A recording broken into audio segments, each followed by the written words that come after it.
A stopper can not only be used to stop the boat, but also used to slow it down and help change its direction quickly. This can be used to the athlete's advantage when a tight staggered sequence is set with an appropriately positioned stopper. There are two competencies which do this. The bounce and flick technique, like the blast, can be used on stoppers to change direction. It is more successful on a diagonal stopper opposed to one square across the river, but despite being more challenging, can be used in this setting too.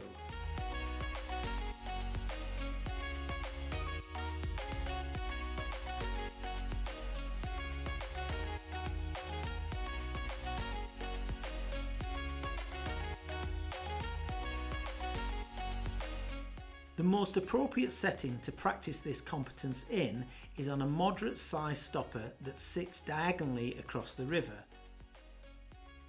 Ideally, the slope into it should be gradual and not too steep. 3 gates should be used. The first and second should encourage a 45-degree approach to the stopper, with the second one being positioned approximately 1 metre above it. The third, either an up or a downstream, positioned just downstream of the stopper on the same side of the river as the first gate. From a safety perspective, it is essential to know in advance that any stopper utilised for this type of practice can be exited before engaging with it. Like the blast, this technique is basically reverse spin, but this time on the face of the stopper, not in advance.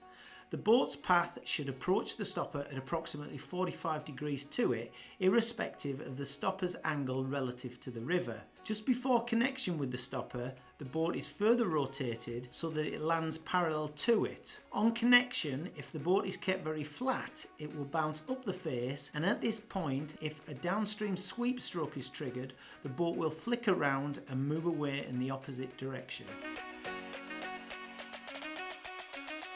So now let's have another look at that in its entirety.